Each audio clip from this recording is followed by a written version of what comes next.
Welcome house चॅनलमध्ये आपले सर्वांचे स्वागत। आज आपण करणार आहोत मस्त चविष्ट अशा पुडाच्या पाटोड्या। प्रांतानुसार या पदार्थाचं नाव आणि चव दोन्ही बदलतं। सर्वात आधी मी अर्धा किलो म्हणजे साधारण 7-8 मोठे कांदे बारीक चिरून घेतले आणि 1 वाटी खोबऱ्याचा किस करून घेतला। कांदा तेलावर छान लालसर होईपर्यंत परतून घेतला आणि त्यानंतर खोबऱ्याचा किसही भाजून घेतला। दोन्ही व्यवस्थित एकत्र करून घेतले आणि त्यात तयार केलेली ग्रेव्ही टाकून पुन्हा सर्व एकजीव करून घेतले। ग्रेव्हीचे इन्ग्रेडियंट्स मी डिस्क्रिप्शन बॉक्समध्ये टाकले आहेत। त्यात मीठ आणि 2 चमचे खसखस घातली। या पदार्थासाठी खसखस हवीच। तयार मसाला बाजूला ठेवून आता पाटोड्यांचं पीठ शिजवून घेऊ। त्यासाठी कढईत तेल तापल्यानंतर जिरे हळद यांची फोडणी देऊन 1.5 ग्लास पाणी टाकलं।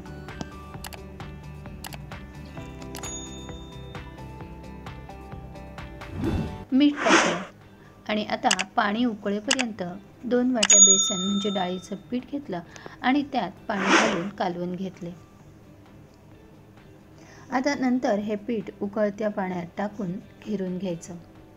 हे पीठ अगदी व्यवस्थित शिजलं पाहिजे।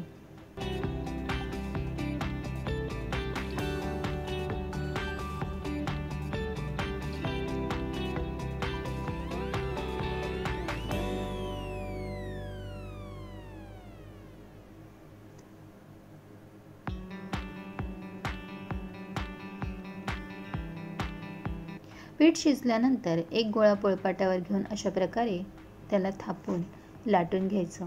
त्यानंतर त्यावर तयार केलेला मसाला पसरवून कोथिंबीर घालायची आणि अगदी हळूवारपणे वळवून घ्यायचं आणि त्याच्या वड्या करायच्या।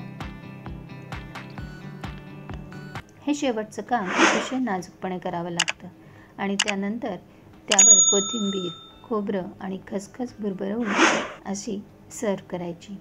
कशी वाटली तुम्हाला आजची रेसिपी? आवडल्यास लाईक करा आणि चॅनलला नक्की सबस्क्राईब करा। धन्यवाद।